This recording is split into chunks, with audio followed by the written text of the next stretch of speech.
Gracias por compartir con nosotros el contenido informativo de nuestro programa. Inmediatamente vamos a ver qué nos tiene nuestra compañera Elimar García en su reporte.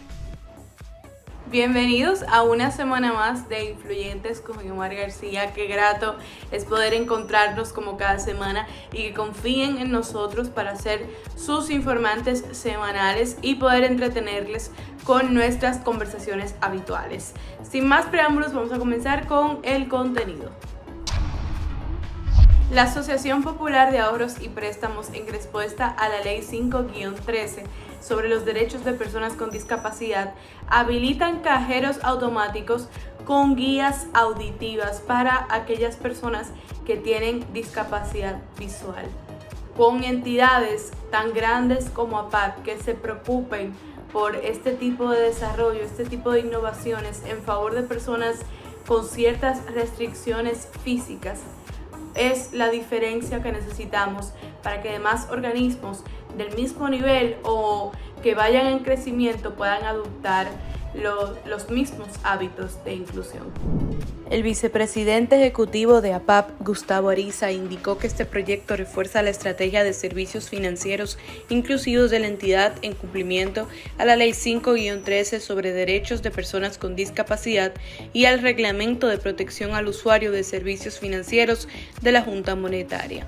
Expresa que la estrategia de inclusión de APAP gestiona el compromiso de la alta gerencia en la toma de decisiones estratégicas para la bancarización de clientes con discapacidad, facilitándole el acceso de manera autónoma a los servicios y productos financieros de la entidad.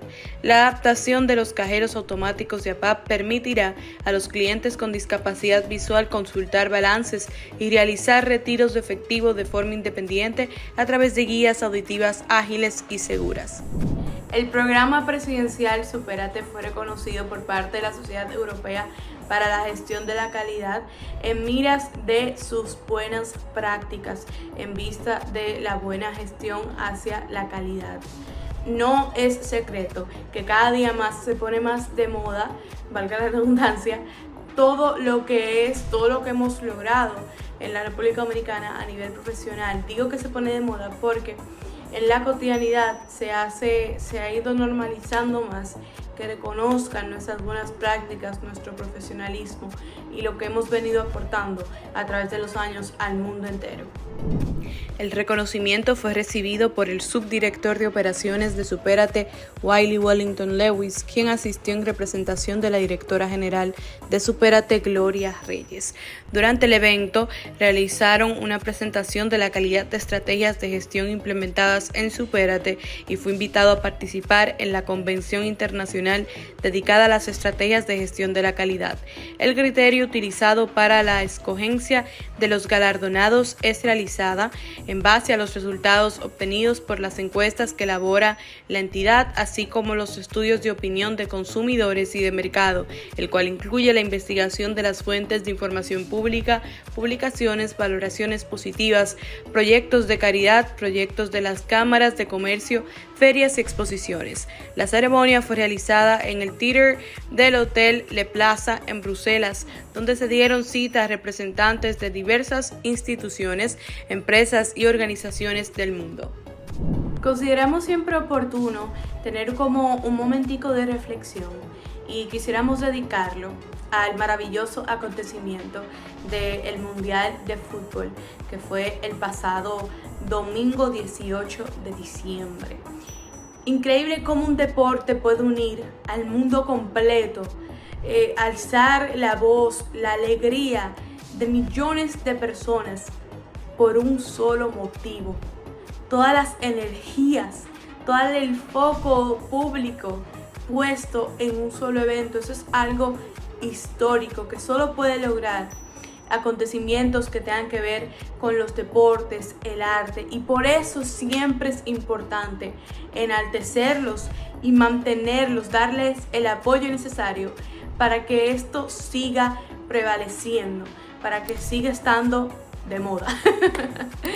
Porque ya estamos cansados de malas noticias, de cosas que nos cargan a nivel emocional. Necesitamos eventos como este para día tras día poder mantenernos activos, poder recargar pilas de manera positiva, no necesariamente con toda la avalancha de noticias negativas que tenemos que ver día tras día. Quisiéramos hablarles también de un libro que nos impactó bastante, El comercio del dolor, es de la autora Altagracia Gómez Ortiz, donde habla de las dificultades que tiene que pasar un paciente en este sistema de salud altamente comercializado y una carrera que poquito a poquito se está deshumanizando, lamentablemente. Sabemos que vivimos en un capitalismo, que de algo tiene que vivir el hombre, como dirían por ahí, pero debemos de crear conciencia. Debemos de crear conciencia que nuestra salud no puede depender al 100% de cuánto dinero tengas en tu cuenta de banco. Deben de haber aún más garantías que podamos estar tranquilos de que en un mañana, ante cualquier situación, por falta de recursos, por falta de herramientas, nuestra vida no va a estar en riesgo. Hasta aquí los comentarios, pero como siempre, por favor les pido que se queden hasta el final, porque la conversación que viene promete bastante, créanmelo. No olviden seguirnos en las redes sociales, Influyentes con Guiomar García, en Instagram y YouTube, para que estén conectaditos con nosotros y nadie les pueda contar nada. Sean los primeros en ver todo el contenido que le tenemos con mucho amor. Así que sigan pendientes.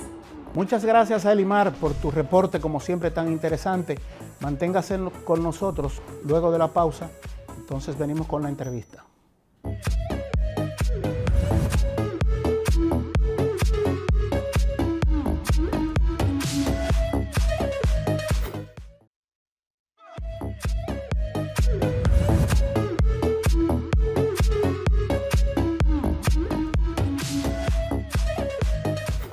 Miles de personas en el mundo, y República Dominicana es parte de esta lamentable situación, mueren o carecen de una buena calidad de vida por falta de dinero para curarse de una enfermedad. República Dominicana tiene situaciones muy lastimosas que pesan diariamente, la gente tiene que sufrirlo. Se cuentan muchas historias, muchas cosas que pasan. Hay que humanizar el sistema de salud, de servicios de salud en República Dominicana. Y hay un libro que ha hecho un ejercicio muy interesante su autora, que se llama El comercio del dolor. Los pacientes se convirtieron en clientes. La periodista Altagracia Ortiz, que está con nosotros para hablar sobre todos estos asuntos.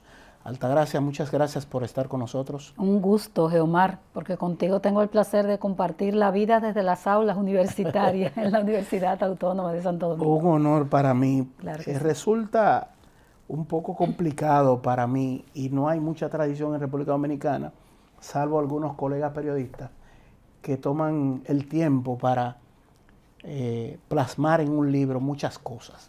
Y yo te felicito de verdad, porque es un ejercicio muy interesante.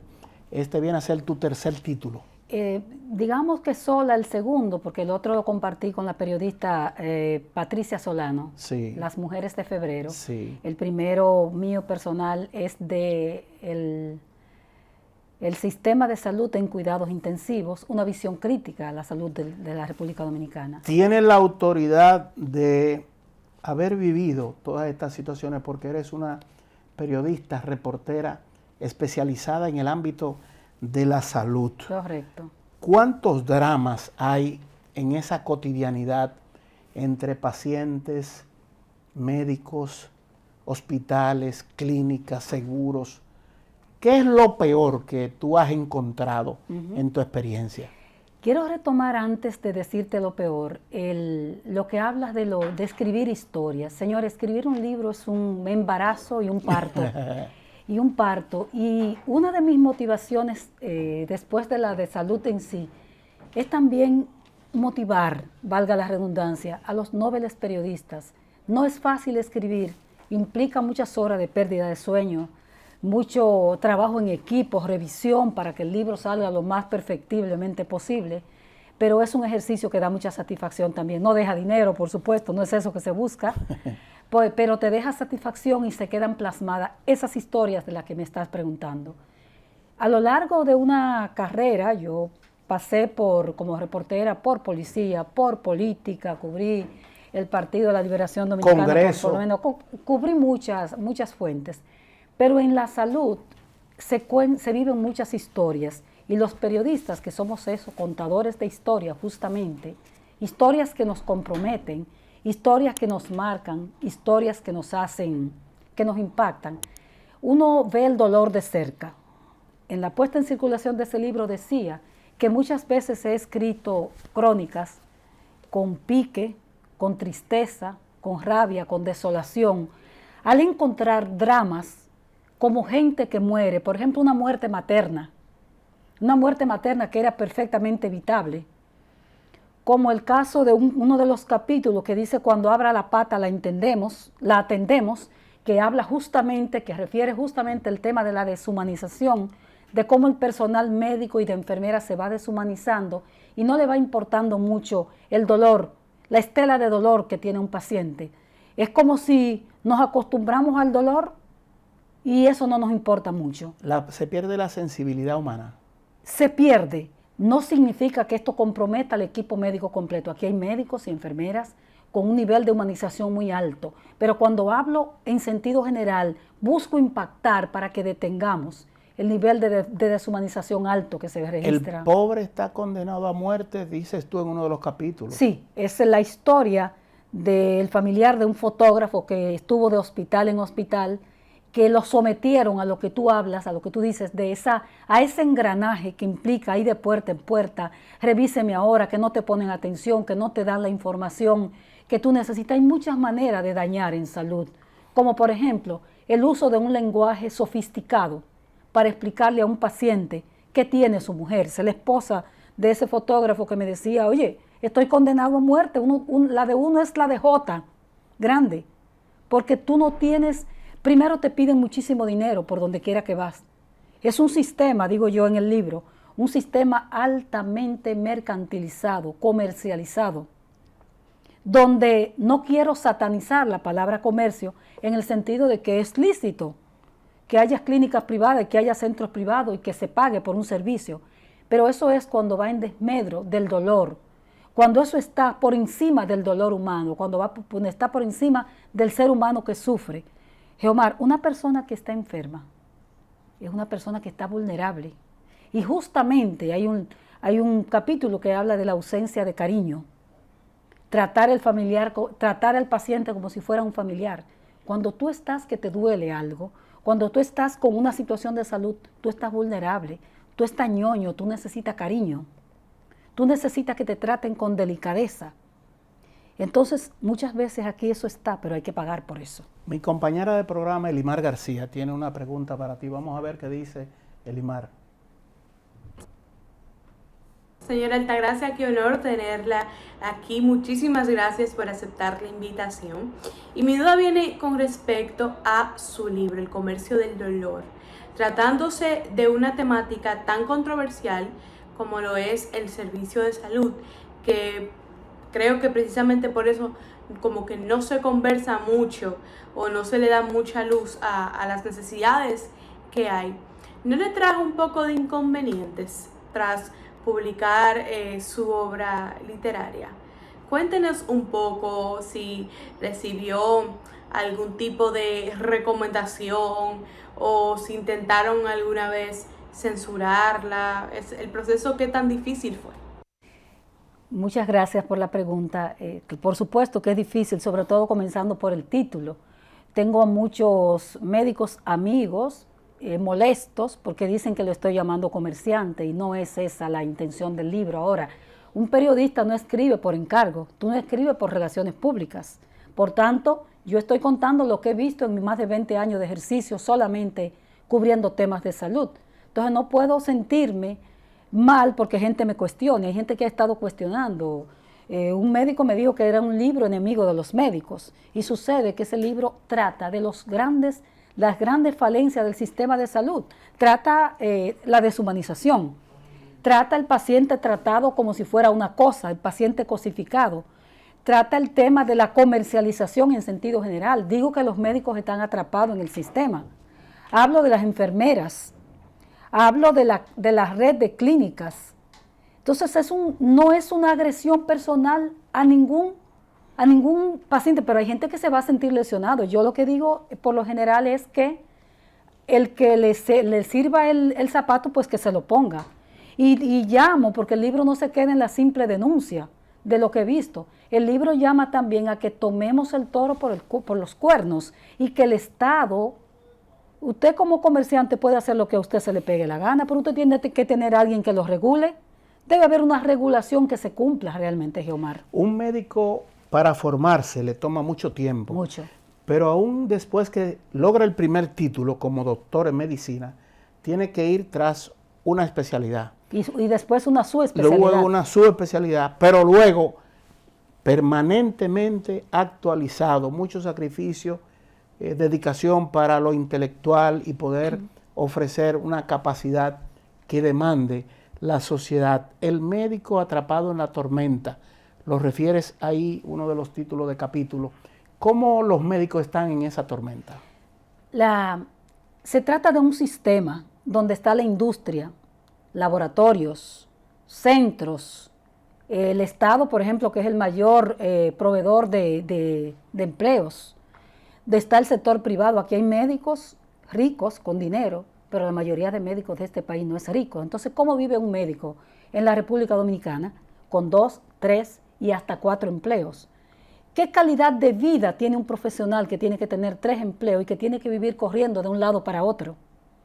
Manejando en las calles de Santo Domingo, en las calles de Santiago, en las calles de San Francisco de Macorís y de las grandes ciudades de este país. Mucho estrés. Tú manejas un estrés enorme, entonces el médico es víctima, el médico como parte del equipo, el líder del equipo de salud, porque está la enfermera también. Entonces hablo de ese equipo, de él como metido en medio de esa tormenta, está entre intereses. En este momento, por ejemplo, hay una guerra entre los médicos, guerra en el sentido real de la palabra, entre los médicos y las aseguradoras de salud. Una tormenta, un verdadero caos, donde unos reclaman, primero que hay un verdadero sistema de aseguramiento, que los médicos tengan mejores tarifas. Entonces, ¿cómo es posible que tú tengas que ejercer la medicina en medio de tantas situaciones? En esta situación, digamos que el protagonista muere al final de la película, porque el protagonista debe ser el paciente, el que necesita el servicio de salud. ¿Cómo humanizar ese servicio para que el protagonista, que es el paciente, no muera? Yo creo que es un trabajo de todos, comenzando, la academia juega un papel importante, porque ¿qué es lo que recibe el médico? ¿Hay materias de humanización en las universidades? En la academia, en las escuelas de medicina, 11 escuelas de medicina tiene el país. ¿Qué papel juega el paciente como centro, que está en el centro de toda esa vorágine, ¿no? ¿Cómo es visto? ¿Es un objeto de estudio? Eso es otro tema. ¿Es nada más que un objeto de estudio o el paciente es visto como un ser humano que está vulnerable y que necesita atención? Yo hablo en el libro de que hay unos derechos que el paciente tiene. Aquí la gente tiene que buscar una segunda opinión, porque tú puedes caer en la mano de un comerciante también. Mucha mala práctica médica. Muchísima mala práctica, no son solamente las cirugías plásticas. Aquí creemos nada más que son los cirujanos plásticos, aquí hay muchísimo comercio. El libro tiene, por ejemplo, 2 investigaciones, una de ellas ganó el premio de Funglode, falsificaciones médicas. Médicos falsificando artículos de revistas. Plagio. Plagiando artículos, recuerda esa Sí. serie. Y esos médicos también ejercen hoy día. Pero también aquí hubo, y hay otro capítulo de eso, médicos colocando 2 y 3 stents y más stents sin el paciente necesitarlo. ¿Se lo inventó Altagracia Ortiz? No, fueron denuncias de los propios cardiólogos. Y eso reposan los archivos del SENASA, de donde busqué la base de datos del SENASA, donde busqué esos datos para ese escándalo periodístico que ganó hasta premio. Entonces, no se trata, señores, de un ataque al médico, se trata de poner sobre el tapete, de poner los puntos sobre la I, sobre aspectos que lastiman nuestro sistema. ¿Y qué planteo? Que el Estado tome el toro por los cuernos. Al ser un tema tan, digamos, sensitivo, sensible, que toca las fibras, por eso las reacciones. Permíteme, por favor, Altagracia, que vayamos a una pausa a cumplir con nuestros patrocinadores y seguimos con este diálogo tan interesante. Correcto.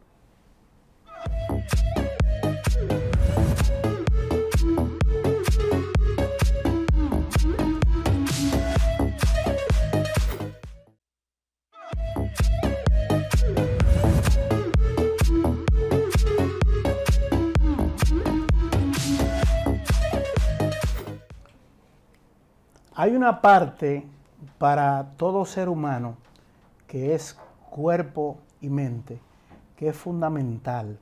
El ambiente en el que se encuentra al momento que se le diagnostica una enfermedad o una condición de salud. A mi modo de ver, estamos viviendo una sociedad moderna que está muy cargada de enfermos. Enfermos que a veces no lo saben porque el diagnóstico requiere de que esa persona vaya a un médico y ese médico con la capacidad profesional pueda establecer cuál es la situación. Altagracia, ¿cómo anda ese cuadro de una sociedad acelerada, estresada porque hay un afán de vida y la sociedad de hoy como que el ser humano demanda o se demanda más a sí mismo para tener unos niveles de lo que llaman calidad de vida entre comillas, que al final de cuentas es como una trampa y te esclaviza? La salud mental se está reflejando justamente un deterioro enorme después de la pandemia o en medio de la pandemia. Y entonces, por supuesto, todos vivimos corriendo de un lado para otro. ¿Qué es nuestro sistema de salud? Un sistema lleno de enfermos, de personas enfermas. Recuérdate, Geomar, los que tenemos muchos años trabajando en este sistema, en el periodismo como tal, hemos visto que 40, casi 50 años después de Alma Ata, donde se declaró salud para todos, la República Dominicana no tiene implementada la estrategia de atención primaria. Por tanto, ¿cómo viven los centros de salud? Mira, cuando me ha tocado hacer el ejercicio de ir a centros de salud, a hacer un reportaje para lo que sea, uno se impresiona de cómo si vas al hospital Moscoso Puello, está lleno de enfermos. Si vas al hospital Ney Arias Lora, está lleno de personas que necesitan. Se abre una clínica nueva y está llena.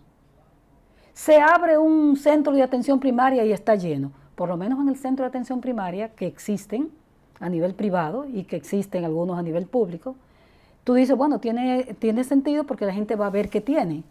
Pero aquí los hospitales del tercer nivel, que es tipo La Plaza, tipo Sedimat, tipo Secanot, tipo El Homs, Unión Médica, centros de ese tipo están llenos. Aquí tú no puedes entrar a ningún lado, para consulta te la mandan para marzo desde ahora. Y tú dices, ¿qué pasa? Bueno, es que aquí no se prioriza la atención primaria. ¿Quién sufre más en esta situación?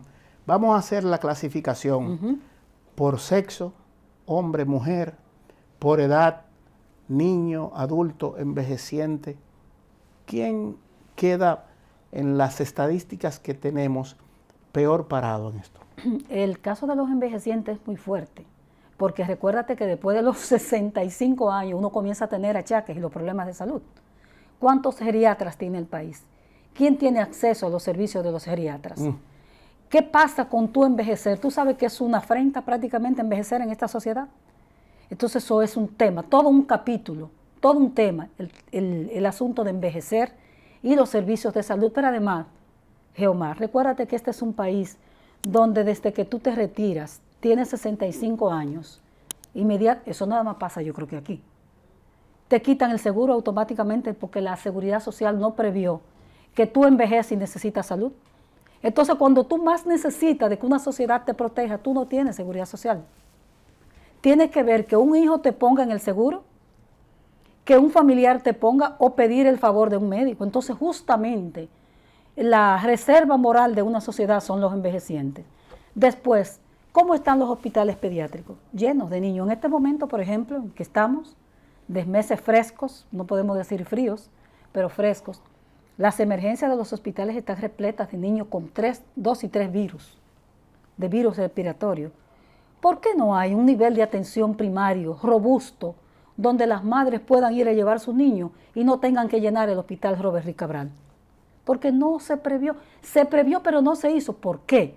Porque hay un montón de intereses económicos que medran para que no se implemente la atención primaria en el país. Otra inquietud de nuestra compañera Elimar García, vamos a ver.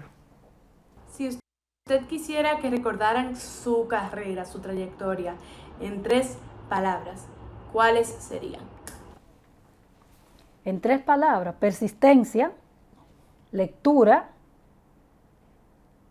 y fidelidad a lo que hago. Esas pueden ser las 3 palabras. Qué bien. Mira, tú señalas una serie de cosas que son de ese día a día. Abandono, pobreza y penurias que no se acaban. no se acaba. Uno ve en los hospitales, por supuesto, tú sabes que a los hospitales va la gente más pobre, porque solamente no, cuando tú tienes un accidente de tránsito, una gente de clase media, por ejemplo, lo llevan a un hospital público. Sí, porque en ese momento no hay... Porque en ese momento no hay mucho, bueno, y además el 911 te lleva donde... El más próximo. En la ruta que tenga más próxima. Entonces, por supuesto, la mayor pobreza, el mayor abandono, la mayor tristeza la ve uno en los hospitales públicos, donde va la gente.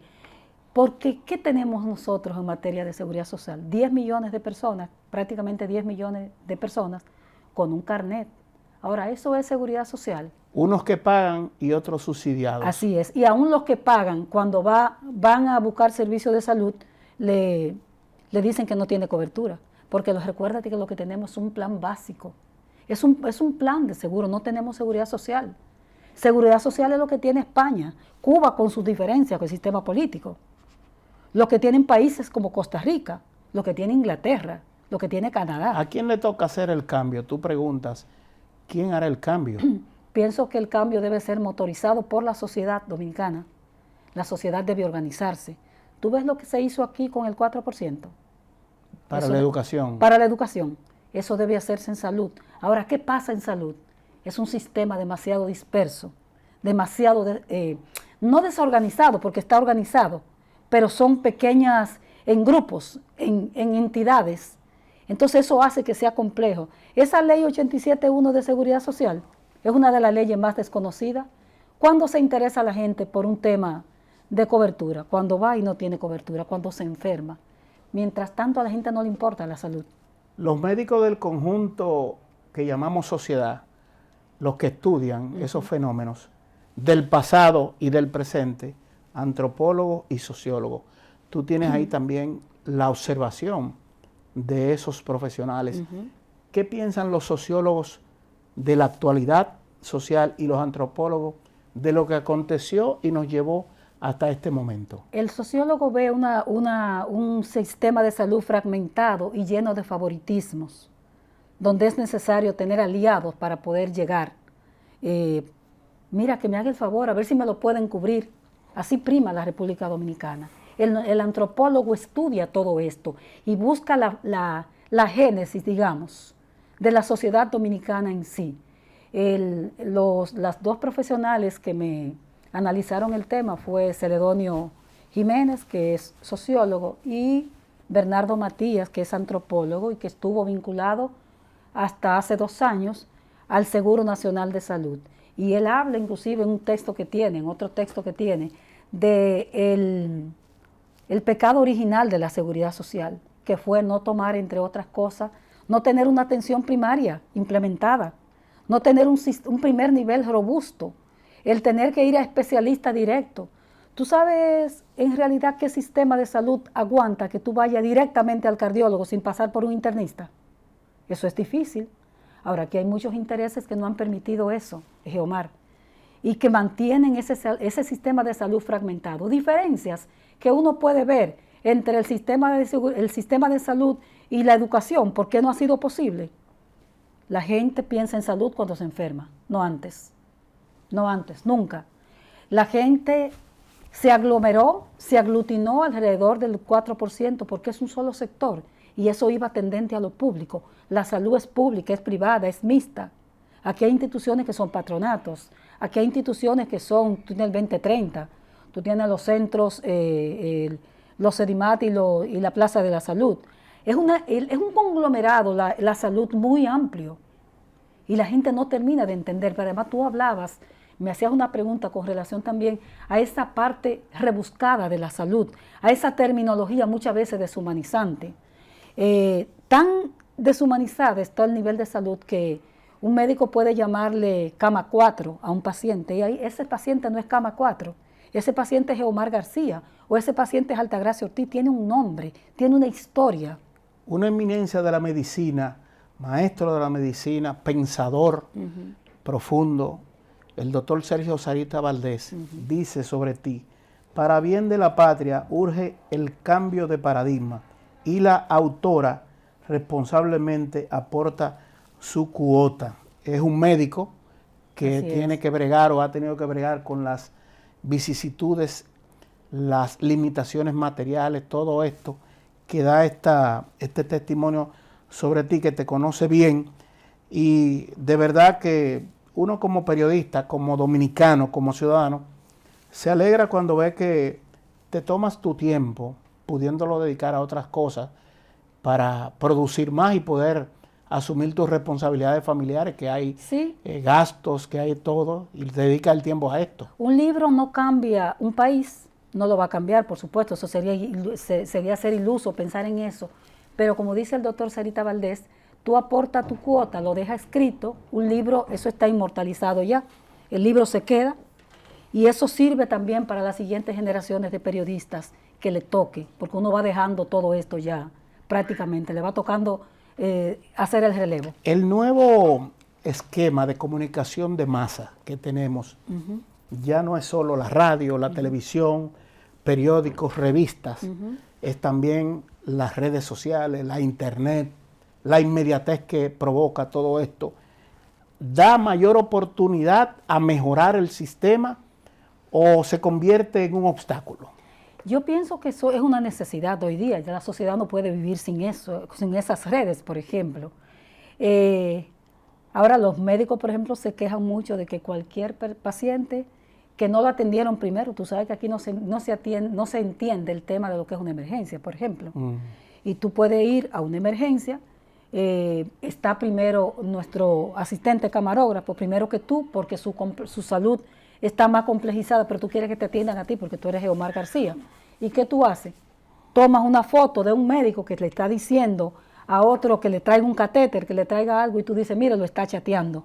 Entonces, las redes sociales, que son tan buenas, también se convierten en un mecanismo de presión, pero son agridulces, ¿no? Porque tienen la parte positiva de que sirven para denunciar situaciones, pero también eso mete presión al equipo médico, al equipo en materia de salud. Tengo una opinión, quizás estoy equivocado. Cuando yo veo un médico que se convierte en una celebridad, que aparece mucho en la figuración de los medios, y no dedica el tiempo a ver pacientes con tranquilidad, entonces le llega una gran cantidad de pacientes y todo. Una avalancha de pacientes, sí. Para mí, la calidad del servicio que ofrece como que cae, porque tienen unos procedimientos que tienen un equipo que te atiende primero, luego que le preparan a él un informe que no te entrevista a ti como paciente para tener el contacto directo y recibir a viva voz la situación. Entonces él entra, toma, lee y dice, póngale esto, póngale esto. Algunos todavía hablan con los pacientes, pero lo hacen muy superficialmente porque tienen hasta 3 despachos de donde van rotando y le van colocando un paciente aquí, un paciente allí, otro paciente allí, y no saben ni a veces ni le preguntan el nombre. Por eso hablo en el tratar al paciente como si fuera un familiar, de la necesidad de que vuelva la medicina a tocar el paciente. Conozco un médico que tú conoces también, porque te ha tratado y lo conozco, que dice hay que tocar las uñas del paciente, revisarlo, mirarlo, hablar con él, hacer la historia clínica. Usted no está tratando con un robot, usted está tratando con un ser humano. Muchas veces, tú sabes que dice que el 80% de los problemas de salud tienen su historia aquí, ¿no? Entonces usted necesita que ese médico te escuche. De repente no necesita un medicamento costoso, necesita que te escuche, Geomar. Bueno, y eso hay que retomarlo. Yo de verdad que te felicito porque es un gran esfuerzo y un gran aporte. El comercio del dolor, un gran libro que retrata la realidad de nuestro sistema de salud. Los pacientes se convirtieron en clientes. Te deseo mucha salud, Altagracia. Muchas gracias. Mucha felicidad y buenos ingresos también como periodista. Por supuesto. No con tanto afán. Gracias, Omar. Muchísimas gracias. Gracias a ustedes. A ustedes, muchísimas gracias. Nos vemos en una próxima entrega de su programa Influyentes con Geomar García.